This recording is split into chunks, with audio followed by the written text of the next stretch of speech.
Alright, so first things first. Number one, all of my computer issues have been solved now, so videos should be able to come out way more frequently.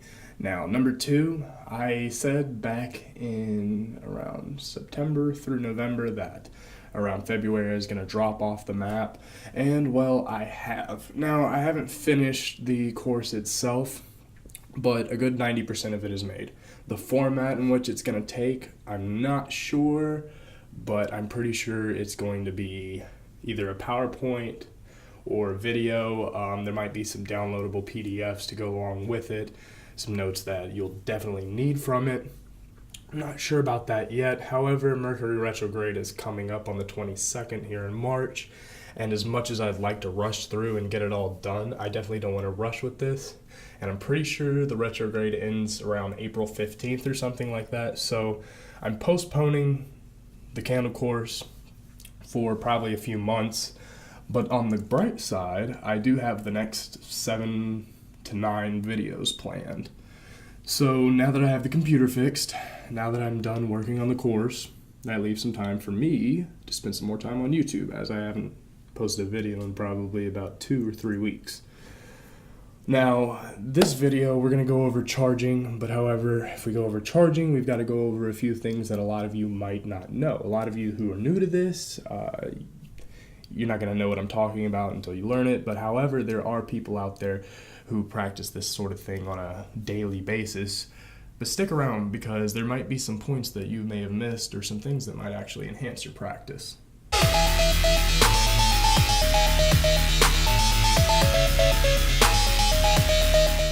Alright, before we learn how to charge something, which charging something puts an intention, it puts a charge into it.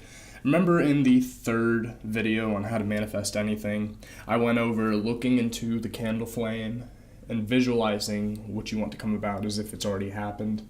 Now this is the first way that it was introduced to me, and it did get results. However, this is the training wheel method, and as much as people don't like having patience and discipline, you can really look up this stuff on Google, YouTube, anywhere else. Now, when it comes to charging, you charge the candle before you light it. Now, a lot of people say this is the only method, this is the only way, a candle that's not charged isn't potent at all. I would argue against this because, as I said, the first way that it was introduced to me was through doing the whole meditation, visualization, the feeling, and all that while the candle was burning. And it did work. However, though, a lot of people, it might not have worked for. So we're going to have to charge the candle before we even light it. Now, you should have other candles around lit just for the lighting purposes.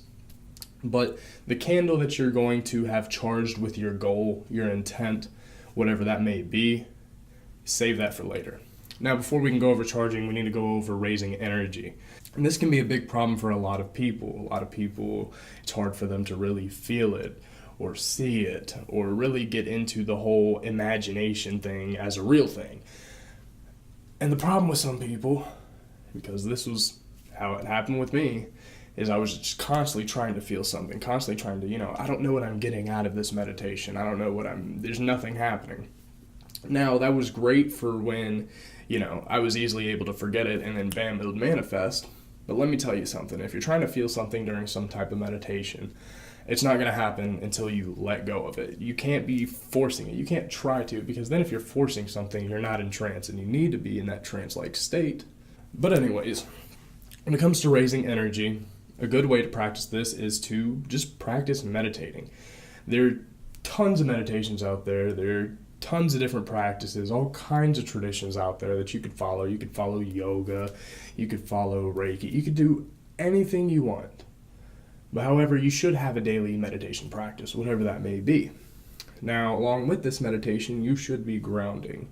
Now, back when I was in, I'd say 7th grade or so, 7th or 8th grade, when I first started grounding, the way that I did it was I would sit in the lotus position, and I would visualize white light from above However, a lot of people said to visualize a white beam of light coming from the vast reaches of outer space. However, I don't like to do that.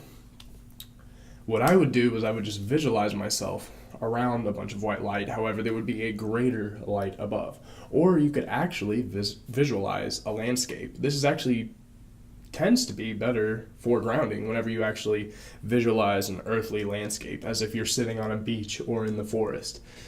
As I said, this is the first way that it was introduced to me. After that, I ended up visualizing me in certain landscapes, etc. Now what you want to do is visualize the light coming down through your body and into the ground. Now you want to visualize it growing as if it's going roots under, as if, you were a tree. Now you want them to keep going down. Now you can't visualize every root unless you've been practicing for a while, but what you're going to eventually want to do is have that light turn green as it's going down into the earth, all the way down the middle, and just visualize it going down as far as you can. And then after you've gone as far as you feel necessary, all you have to do is just hold that visualization as if you were pulled down to the earth. Now, grounding is important because, number one, it keeps you here in the now. It's a great way to actually live in the present moment. A lot of people have trouble living in the present moment, and all they really need to do is practice some grounding. However, when people hear meditation, they're like, they don't want to hear it, but they don't really practice it. You're going to have to practice for a few weeks before you start getting stuff down. You can't just go to the gym and expect to be ripped within a day to a month. You have got to go there every day, probably 5 days a week. You definitely want to take break days, for weeks on end, months on end. And, if that's your thing, if you like living healthily, exercising on a regular basis, if that is your daily practice, then do it for years. Don't just, I'm going to go to the gym for this. Everybody should find a practice, as I said earlier in the video. But when it comes to grounding, there's tons of grounding exercises. I just gave you one. Another good one is the middle pillar ritual. Now, you can look that up online. To my knowledge, there's a few different versions of it. The one that I do involves, at the very end of vibrating all the different names of the Sephiroth, you do the circulation of light up the right side of the body, down the left side, up the right side, 4 times, and then up the back side, down the front side 4 times, and then up through the middle, and then you do that for 4 times, then you just visualize the middle pillar. And that's the way that I do it. Now, that's what I do. That is part of my daily practice. Now, for a lot of you, this might be a little weird. However, we will go over all the weird stuff eventually. Now, you should start doing this meditation. Now, you don't expect anything, as I've said. If you try to expect something, nothing's going to happen, and you won't really get much of a result. Now, a lot of different things happen from doing the middle pillar. As I said, I'm not going to give you any expectations. I would like you to practice doing the middle pillar for at least 3 months and tell me the difference between before and after. Now, if you want to look up experiences, you can. There's tons of them. However, though, we're going to move on. Now, the reason I brought up the middle pillar is great for raising energy, especially during the circulation of the light. However, there are some times when I am meditating, I will feel more of that energy than others, Everybody has their off days. Now, to raise energy, you're going to have to feel it as if, when you're listening to that one song that just makes the top of your head tickle and you start vibrating, that's the feeling that you should get when you're raising energy, or at least pretty close to that. You see, when it comes to visualizing, it's very easy to visualize. A lot of people make it too complicated. Close your eyes right now, and I want you to visualize a tree off into the distance. Now, it might actually look like a tree. The bark might be brown, the leaves might be green. However, though, for a lot of people, there's just kind of like a black background with a black shape of a tree. And that's just fine. That's fine for now. As I said, practice seeing colors and shapes, things of that matter. Start with a yellow circle. Start meditating on different letters and numbers and try to visualize them as strongly as you can. As you develop this, it will get easier. This is the whole fad about everybody, opening your third eye. However, though, as I've said, I'm not too into the big opening the third eye, because the third eye is just the ajna chakra, and there are 6 others as well. And actually, in some traditions, there are more than 7. But the whole thing from opening the third eye is that you will get intuition. You will get a lot of intuition. You will just have this knowing of things. You'll be able to tell things before they happen. There's a lot of great benefits from this. You'll be happier. You'll notice that there'll be a lot of positive thinking. A lot of people go on a vegan diet while they're trying to open their third eye, and this can certainly help. However, though, I'm not into all that, so if you want more information on that, you can go somewhere else. However, though, if you do keep meditating and grounding, and if you stay on whatever spiritual practice you are on, you will end up developing that ajna chakra by default. You don't have to go listen to a video on how to open your third eye. But the thing about opening the third eye is that people don't realize that a chakra needs to be balanced, not just in itself, but with the others as well. See, you could have an overdeveloped ajna chakra, or you can have an underdeveloped ajna chakra. You see, a lot of people focus so much on opening it, however, they end up overdeveloping it, and then problems come in with it, and then you've got a bunch of people who end up going mad. Now, you want a perfect balance, so don't just focus on going out there for developing your third eye chakra. If you want to really find balance, go do some yoga, go to those Eastern practices. However, though, if you do have any spiritual practice, meditation and grounding itself will start developing your ajna chakra just by default. So it's very important to do these because as time goes on, you will be able to raise more energy. Your body will be able to hold more light because you're not used to it. You have to practice. You have to practice every day. And I know for some people this sucks, but it's really not that hard if you set aside just a little bit of time. How many hours do you spend on your phone? The day that I realized I spent more than 3 hours on my phone, I immediately cut it in half to 1.5, and I had way more time on my hands to think. And you know what happened when I had more time on my hands to think? I created this channel. Pretty powerful. Now, as you start grounding and things start changing, you come into balance, and you'll notice a lot of synchronicities in your life. You will have things inside your head that you won't be able to explain to your friends and other people. This is why we also practice silence. You need to keep that expression within. I know this video is trailing on. It's already 13 minutes in, and I'm only 1/3 of the way done with what I'm talking about. So actually, I'm going to move on and keep silent about the silence. Now, charging. Now, after we've raised energy, we need to direct it somewhere.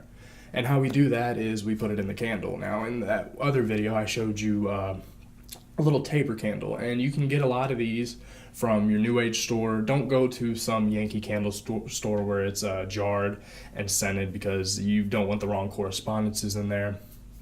But you definitely want a bare candle. Now, if you can make your own candles at home, I do myself. I make votive and pillars. However, I don't make tapers, and those are one of my favorites because they burn the quickest, so I always get those from the store. But you want to charge the candle with your intent, whether it's having more money, having more love.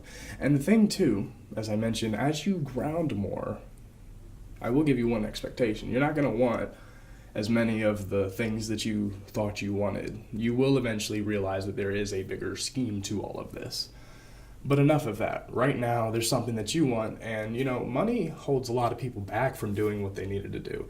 I had to fork out a good over, $1,200-$1,300 just to create this channel. Now, that's just not just in the camera and everything else, but for a lot of people who want to start their dreams, they're lacking the money, and that's the biggest problem. A lot of people think money is an evil thing, but it honestly creates a lot of great abundance and opportunity for everybody else. It's the people who think it's an evil thing who are stingy and doesn't want other people to have the money because, it's just their mindset. But when it comes to charging a candle, I'll go on about how to charge the candle, but first we have to cleanse the candle. Now, we can do this with using any of the 4 elements.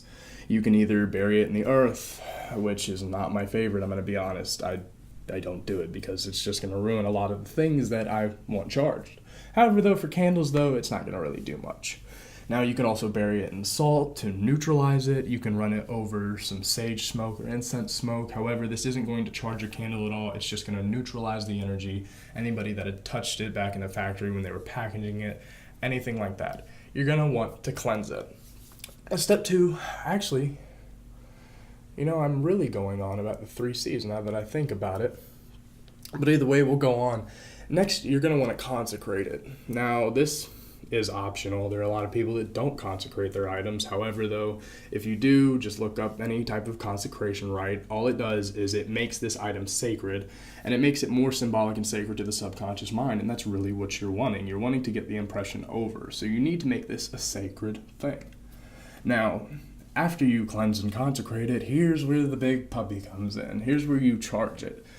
Now, after you've practiced raising energy, you will be able to feel the energy going from you to the candle, whether it's on the table, on the floor in front of you, on your altar, or if you're even holding it in your hand. However, if you do want to hold it in your hand, I would hold it in the right one, as that is the projective side, and the left side, not the bodies, but when it comes to the hands, the left is for receiving and the right is for projection. But anyways, what you're going to want to do is, whether you're holding it, whether you're looking at the candle, you want to imagine that you are in the setting of whatever it is that you want.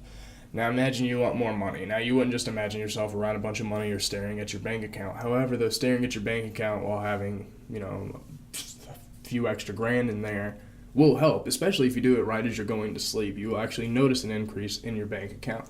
However, though, what you're going to want to do is set the stage, almost like a play, as I've said.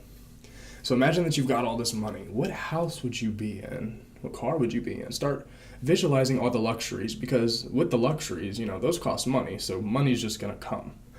But you want to feel as if you have so much money, as if these are just normal things to you. You want to feel as if you are already there now. You want to smell wherever you are exactly how it would smell. If you would have like $1 billion house, what kind of candles or aromatherapy would you even have any sense? Would it smell like marble? I mean, hell, if you want a new marble countertop, you're going to have to visualize, taste, smell, and everything. Bring all 5 senses in to the marble. However, though, candles are not the only thing that you can charge. You can charge candles, sigils, charm bags, stones, really anything, even your food and your drink. I mean, this is the whole thing behind blessing your food.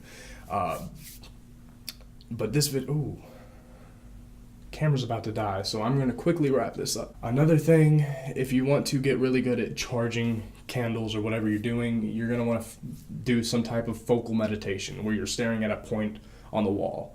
And you just clear your mind completely. This is one of those meditations where you just clear it completely. Now, if you want to, every now and again, you can have a question or something in your mind and then clear it, but don't expect the answer to come within 5 minutes. It might take a day or two. However, though, you do want to practice on your focus, and you do want to clear your mind. And I know that's going to be maddening, and I know it's going to be hard, but it's so worth it, because then the moment that you do have that candle and you're gazing into the flame, or just gazing into the candle that's not lit yet, instead of focusing on it and having your mind cleared, you've got your goal. You're feeling it, you're imagining it, you're actually focusing on something, so it's way easier now. And you can push that energy through, because you're going to get out exactly what you put in, and you're going to want to put in as much as you can. But this all takes practice, it all takes baby steps. And I'm going to do a video over why this sort of thing won't work if you're just dabbling in it. You do have to make this a daily practice. And for a lot of people, they say this sucks, but honestly, look at the alternative. Do you really like the way your life's going? Maybe your life is going well, but however, what's there to lose? Spend 30 minutes out of your day just meditating, or hell, not even 30 minutes. Start out with 10 minutes. Work up to 15 and keep going up. And so, what have we learned today? Grounding, cleansing, consecrating, charging, raising energy, and directing energy. Now, is all of this kind of making sense to you? Do you understand the blueprint for what we're doing here? Working with energy. I mean, at a basis, everything is energy. I hope you are getting this. I hope this is making sense to you guys, because I do get a few people who hit me up and they're like, what the hell are you talking about? And so then I'll have to direct them to a few other sources where it can be explained to them as quickly as possible. Now, we're at 21 minutes. I'm going to drop off for now. So if you want to watch my last video, you can click right here. And if you want to watch my last video, you can just click right here. I will for you. Oh, subscribe, definitely. I don't even know why I left that out. So make sure you click that so you get my next one. I will for you all to prosper and have a great day.